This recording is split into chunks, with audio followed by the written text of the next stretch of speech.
Ay, mapokot puti. Ayun. I'm a fool for your love.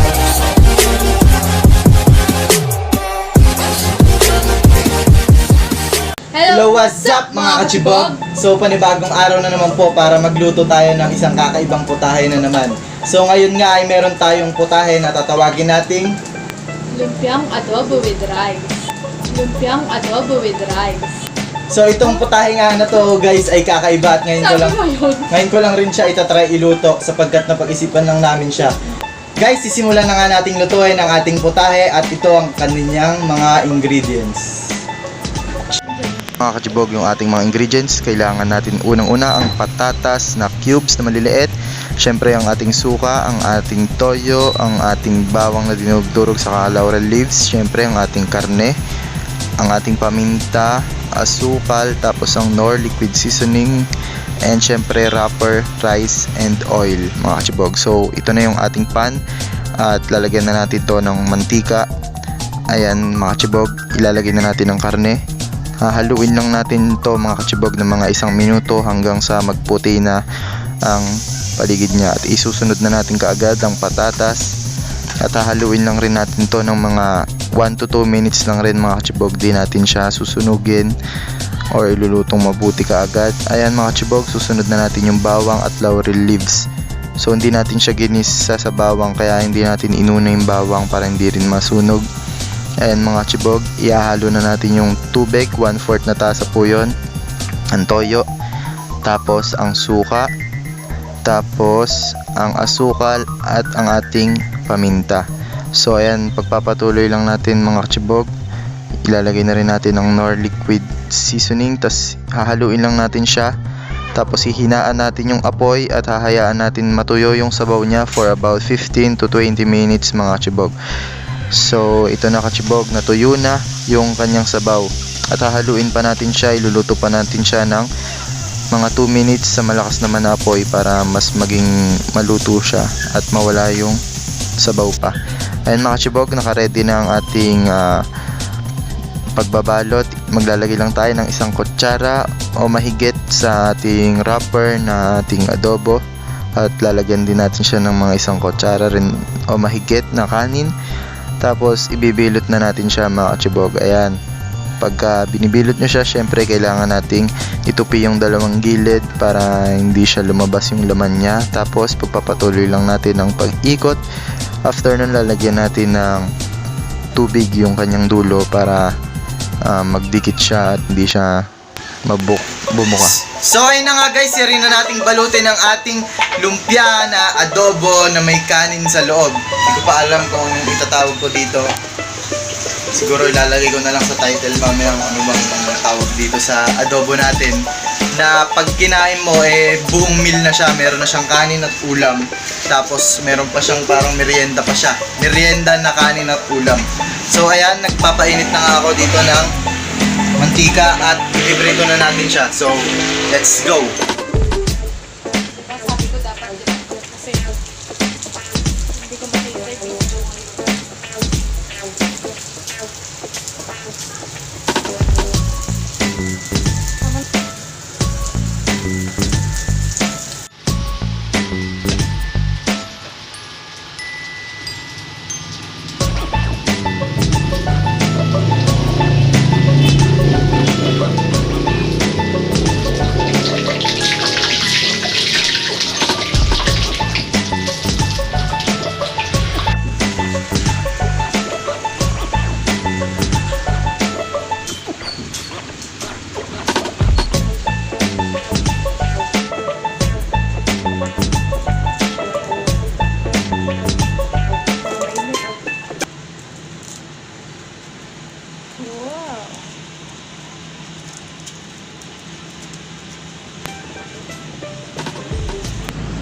So ayun na nga guys, ito na yung ating final product. Ito na yung luto na siya. So ipapakita ko sa inyo guys yung loob. Ano po? Ito siya guys. Napakalutong niya oh. Ayun oh. So guys, titikman na namin.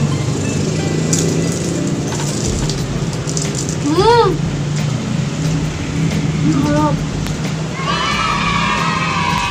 Tamang-tama lang nilagay natin patatas sa loob niya kasi parang mabalance talaga yung lasa niya kasi medyo magiging malasa siya masyado. Para sakto lang. Hindi mo na kailangan ng sauce eh. Kasi Grabe. ano na eh, kompleto na eh. May... Nakakahap. Doon at pang na ganito ako sarap. So, paano? Pwede na nga itong pang lunch talaga eh. Yes.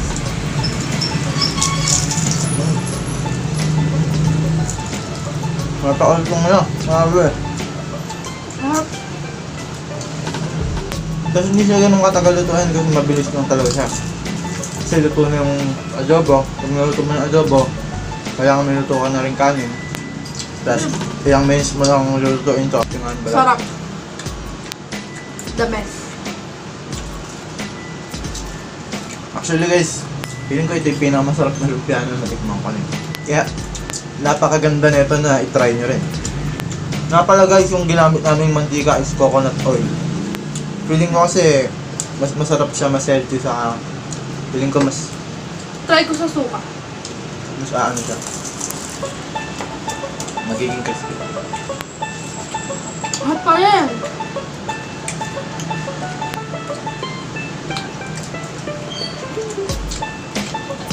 Hindi ko na-expect na ganito kasarap. Kasi nga di ba parang experiment natin ito. Pero ang sarap. The best. Sabay. Tapos suka. Sarap. Huwag mo na dito maaapit. Adobo with rice in one finger food. Guys, nga pala, huwag nyo kakalimutan i-subscribe ang ating channel. Yes, dahil 1.1k subscribers na tayo. Yes! At huwag nyo rin kakalimutan i-like and mag-comment din kayo sa baba kung ano pang mga gusto nyong iluto namin para naman ganahan kami mag-upload. And kung gusto nyo pang maglumpia kami ng iba pang mga ulam, kunwari lumpiang tinola with rice, yung mga ganon. Or mga kakaiba rin na hindi naman niluluto ng karamihan. Grabe guys, ang sarap talaga. Ito na ang sasagot guys sa mga budget meal ng mga kabataan ngayon.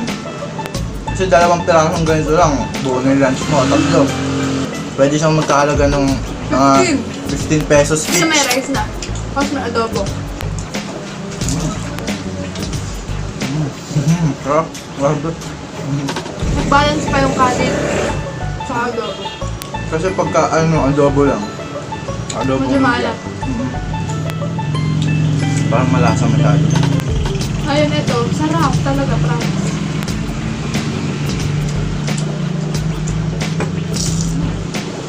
Pangatlong na to. Ubus ba ano lahat? Parang ubus na lahat ito.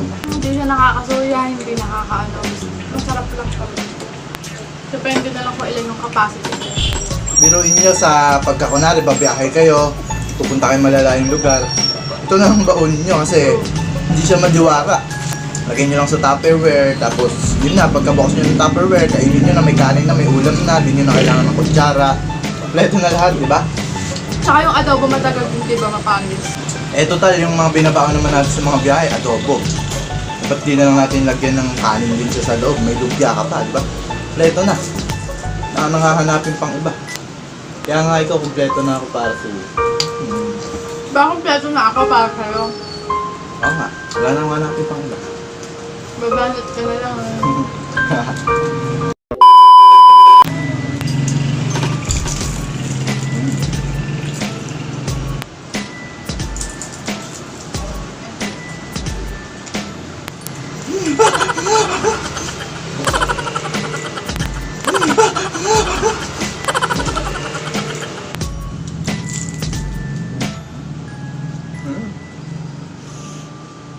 Ay, mapokot, puti. Ayun, ibang Yes, kulit LR ba kasi yan? Ayan. Karni nyo. Meron mo. Guys, pasensyahan nyo na yung background namin ah. Hindi kami makapag-ayos ng background eh. Background. 1 bite. May lunch ka na. Sa kagat, kompleto na lahat. Nakakabusog din siya. Nakatatlo na ako pero busog na ako. Actually, sa lumpia, mga 5 yung kapahante ko. Malaki naman kasi jumbo. Guys, pag gagawa kayo nito, huwag niyong kakalimutan na yung pinakamalaking wrapper bilhin nyo. Para masulit. Sa mga nanay dyan, sa mga gusto magbalak ng business dyan, Pwede to, guys. naruan ko na kayo. So guys, hanggang dito na lang tayo para sa videong ito. Sana ay magustuhan nyo ang aming niluto at huwag nyo na rin kakalimutan mag-like, share, and subscribe and hit that tiny notification bell sa baba para sa mga more updates sa aming channel dahil gusto na naming palaguin tong channel na to talaga. Yes. Kada week mag-upload na kami.